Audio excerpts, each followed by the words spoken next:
I've decided to make just a couple changes to my buggy after my first race.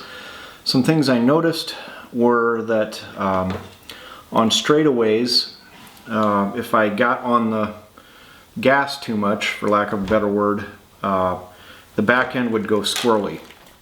And it's very difficult because it's not that long of a trigger distance to find the exact right amount of pressure to apply so that you don't lose traction but you go forward quickly. So to solve that, I programmed my speed controller and increased the drive frequency. So what the drive frequency is it says how many steps there are between no throttle and max throttle. And this one was set at like 8,000 and I bumped that up to 12,000. So what that should do is it should be a smoother curve, so it should be easier for me to find the right balance in how much throttle I'm giving it, I'm keeping it on the road. The other thing I've noticed is that the car in corners tends to understeer. And so what that means is, let's say you're cornering, you're going through a corner, and instead of following the line of the wheels, the car kind of pushes like this.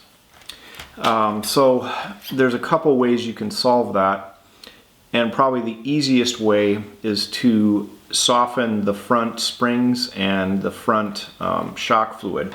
So what I had in there before was 32.5 weight in the front, 30 in the back, and I had the gray springs which are slightly stiffer than the white springs in the back. So I decided to rebuild all the shocks. This one has still 30 in it with the white springs, and I made the front ones 30 as well with the white springs. So that should soften the front end. And under my lower speed, I'm just not driving all that fast, under lower speed, that means that the car should have a little bit more roll. One of the things I noticed is that the only time the suspension really does anything is when you land from a jump, unless you're going really, really fast, and I'm just not confident enough to go really fast yet. There's a number of reasons for that you probably saw in my race video from last week. I'm just not quite, I just don't quite have the hang of this car. I mean, I know exactly where I should be going, exactly where I should be braking. I know about corner entry, mid corner, and corner exit, and I know exactly what I should be doing at each of those points, and exactly where on the track my car should be. I mean, I've actually raced cars, not toy cars.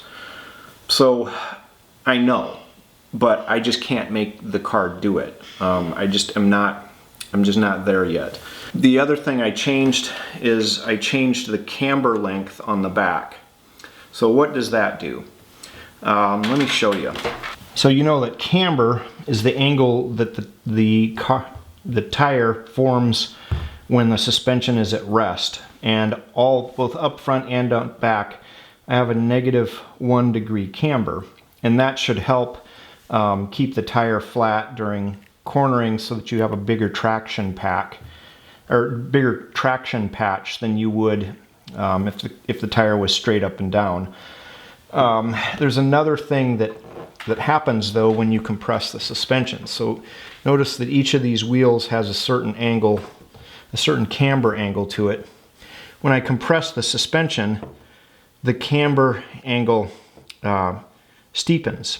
It's called camber gain. The way I had it set up before, when you compress the suspension, there really wasn't camber gain at all. And if anything, there was a little positive change in the camber. So I think that what was happening when I was cornering is the tires were rotating outward so much that that I would lose traction both in the front and the rear. I checked the front camber gain and it seems fine. I decided not to change that. But the rear one, I think, needed changing, so I changed that. The way you increase the camber gain that you get like this is you make this camber arm shorter. On this car, there's only one place to screw in to the hub, but there's 3 screws here. So what I did was I moved the screw inward and then changed the camber adjustment here to keep the same 1 degree camber. So essentially what I did was I shortened the camber turnbuckle, and that increases the camber gain. I'm not 100% certain that that's going to solve all of my problems. Certainly getting to be a better driver is going to be the biggest thing. But I think once the tires are better broken in and I get a better trigger feel for acceleration, those will make 2 really big differences. And then softening the front end should also help the car roll a little bit more and be able to make a little bit more use of the suspension, keeping the tires flat relative to the ground in a turn. We'll see. It's a theory. I don't know, but that's how you would adjust like a real race car. And this has the same kind of adjustments. I just don't think that you're getting as much, because the cars are so light, I just don't think the suspension is doing as much as you think it is. I could be wrong. One other change I could make would be to make it so that the car rolls easier from side to side. You can do that 2 ways. You can increase the ride height and thus increase the center of gravity of the car relative to the bottom of the tire. That'll make it roll more. So you remember the old Ford Bronco 2s. You could practically roll those over just going through a regular corner. It's because the center of gravity was so high. Another thing you can do is change the angle of your camber links.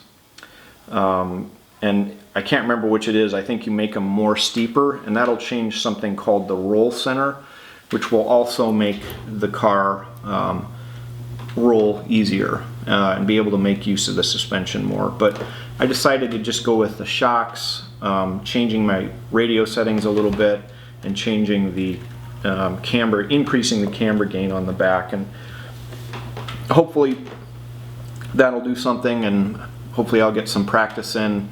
I'm planning to go Thursday to the track and practice for a few hours. We'll see if that happens. If work and life don't get in the way, I'll be doing it. I'll report back.